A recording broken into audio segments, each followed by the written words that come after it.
Bonjour, je vais faire le guide pour vous faire visiter ma serre. Bien sûr, vous pouvez vous abonner, partager, liker et donner vos impressions. Et tout est gratuit, bien sûr.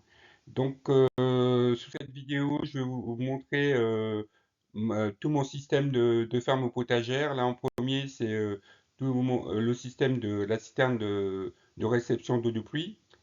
Et bien sûr, on va monter au niveau de mes citernes, il y a un escalier et on va monter pour avoir une vue permanente sur toute la ferme potagère. Et donc là, déjà en montant sur l'escabeau, vous pouvez voir la première parcelle de blettes que je laisse pousser comme ça naturellement. Et c'est une parcelle que j'ai mise en terre, que j'ai faite il y a déjà un moment. C'est une parcelle où je plantais surtout les pommes de terre et c'est une terre qui est que j'ai amendée au fur et à mesure du temps. Et donc, et les blettes poussent au gré du temps, ce qui est pas mal. Donc, ensuite, on va se retourner vers la partie ferme vraiment. Donc, j'ai numéroté en fait toutes les parcelles pour que ça soit beaucoup plus simple pour des gens comme vous qui ne connaissez pas du tout mon environnement. Et donc, on va aller sur la parcelle 1. Cette parcelle-là, en fait, c'est celle où j'ai planté des navets cette année. Et c'est une des serres qui est le plus mal placée, en fait. C'est pour ça que vous pouvez voir tous les légumes, sont à peu près, les feuilles des légumes sont un peu grillées. Mais sinon, ça fonctionne pas mal, puisque l'année dernière, j'ai amendé toutes les parcelles, en fait. Donc, ensuite, on va passer à la serre 2, où en fait, j'ai planté aussi. Là, c'est des haricots nains. C'est la première fois que je les fais, hein. Les haricots, j'en ai jamais planté. Je suis un peu novice, un peu comme vous sans doute. Et donc là, c'est des haricots nains. Et donc ça a été une surprise en fait parce que il a fallu pas mal de faire la différence en fait entre les mauvaises herbes au début et puis les petites pousses de d'haricots que j'ai plantées en fait à la volée, hein. Donc, et ça a pas mal donné puisque j'en ai mangé pas mal. J'ai commencé à en manger pas mal. Et ce qui est pas trop mauvais en faisant un repas sain et simple en fait. Et ensuite, on passe à la serre 3. En fait, j'étais obligé de mettre toutes ces mini-serres parce qu'en fait, je suis à chaque fois. J'ai eu pas mal de déboires avec mes compagnons les oiseaux qui viennent en fiette piétiner pour rechercher des petites bêtes, etc., sous terre, donc des vers, etc. Donc c'est assez compliqué, quoi. Donc c'est pour ça que je me suis, j'ai pris comme disposition, c'est de mettre tout sous tonnelle et avec les films plastiques. Et bien sûr aussi contre les mauvaises herbes, parce que ça, c'est assez récurrent. Donc revenons à nos moutons. Donc là, cette serre 3, c'est celle qui a très bien donné. En fait, c'est une serre où j'ai mis des carottes en fait, des carottes que j'avais déjà semées en pot et des betteraves en fait. Et ça, c'est une serre qui est superbement bien placée derrière le cerisier, un arbre cerisier, et ce qui est excellent. Et les récoltes ont été superbes. Et vous pouvez voir sur les photos. Et donc, c'est une de mes meilleures années parce que j'ai mis tout en disposition, comme je vous ai dit, pour pouvoir vraiment optimiser ma production de légumes, en fait. Et la serre 4, en fait, la serre 3 et la serre 4, j'ai planté à peu près la même chose. Là, c'est aussi des carottes.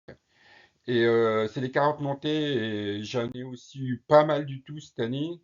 Et bien sûr, ben, on est au mois d'août et en 3 semaines, ben, j'ai tout enlevé et bien sûr, elles sont en cours de consommation. Et là, je suis passé à autre chose sur les serres 3 et 4. Et donc voilà. Et du coup, coup, là, on va passer. Là, c'est une butte en fait de permaculture que j'ai faite à ce niveau-là, sur la 5 à ce niveau-là. Et donc, on va voir ça tout de suite. Et sous cette butte, en fait, j'ai mis que des pommes de terre, en fait. Et quelques petits bricoles, etc. En fait, c'est une butte qui est composée essentiellement de bois et de tonte, en fait. De tonte, de feuilles, etc. Donc, au niveau pommes de terre, ça a pas mal donné cette année, mais en fait, il faut chaque fois aménager les pourtours pour éviter d'être débordé par des mauvaises herbes. Et là, cette année, la récolte de pommes de terre a été pas mal, puisque sur 3 mètres carrés, j'ai pu récolter plus de 20 kilos de pommes de terre, quoi. Donc, ce qui est excellent. Et en fait, c'est au fur et à mesure des années qu'on s'en rend compte de tout ce qu'il faut prendre en disposition par rapport aux aléas qu'on peut trouver sous cette ferme. Et ça arrive à tout le monde, pour les jeunes, pour les débutants en fait, qui se lancent en potager.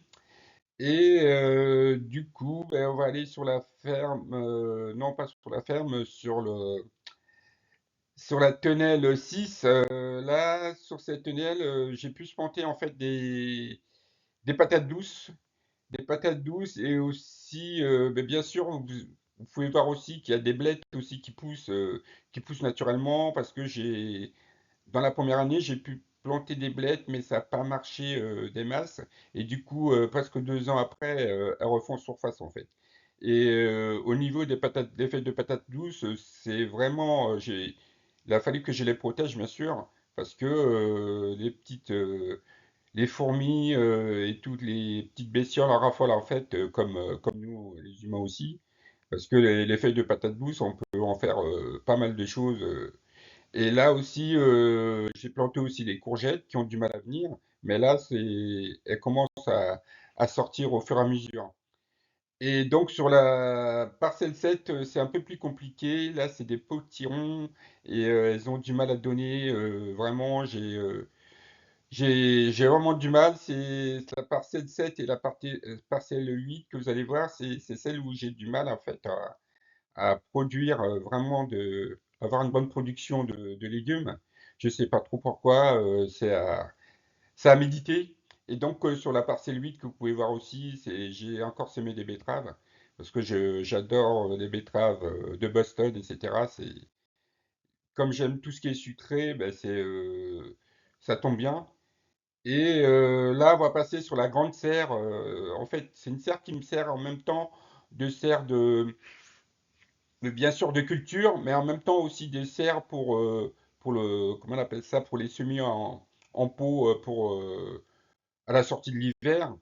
Et c'est une serre qui fait 25 mètres carrés en surface interne. Et bien sûr, ça, c'est tout ce que j'ai semé l'année dernière, les salades, et aussi, bien sûr, où j'ai mis toutes mes semis. Et là, cette année, j'ai semé surtout, en fait, des tomates déclimées qui poussent énormément, qui poussent très très vite, et bien sûr arrosées tout le temps.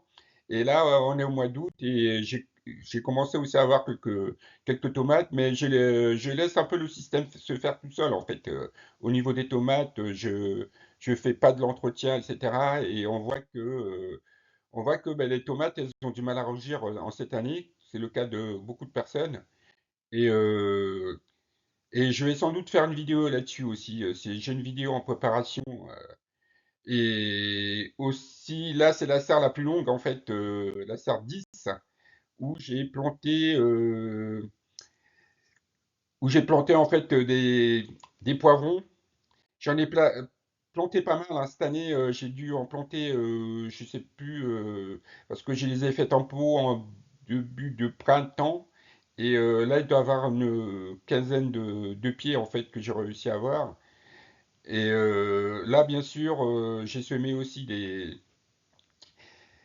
la salade mélangée. Je m'en sers de temps en temps. En fait, je prends directement les feuilles sur le potager directement pour les consommer ensuite de manière très très rapide. Et et là, c'est mon dernier chef-d'œuvre. En fait, là, je suis parti du principe sur cette parcelle-là, c'est en fait, de faire qu'une butte de terre, en fait. Pas une butte de terre, une butte remplie une butte de mauvaises herbes. Ça veut dire que j'élague en fait toute la terre, tout le terrain, et je récupère toute la mauvaise terre et je le plante là-dessus en fait. Je le mets, je fais du cumulatif sur cette parcelle qui fait à peu près 3 mètres carrés, et du coup, je plante en fait des légumes. J'ai fait une vidéo là-dessus, vous pouvez aller la voir, c'est une vidéo qui est très récente, qui a peut-être une semaine, 1 ou 2 semaines. J'ai fait ça de manière vraiment naturelle. C'est un des potagers les plus simples à faire en fait. Faudrait juste une petite parcelle de terre en friche, et vous mettez tous vos mauvais arbres dessus, et ensuite vous plantez. Vous pouvez voir la méthode dans la vidéo que j'ai faite en fait à ce sujet. Et bien sûr, il n'y a pas de souci, vous pouvez naviguer dans ma chaîne, il n'y a pas de souci, et bien sûr, vous abonner si vous le souhaitez. Donc voilà, la visite guidée se termine, et je vous dis à très très bientôt. Vous pouvez regarder plusieurs fois la vidéo, il n'y a pas de souci, et bien sûr vous abonner si vous le souhaitez. Et vraiment, ça me fera plaisir. Bonne journée et à très bientôt. Au revoir.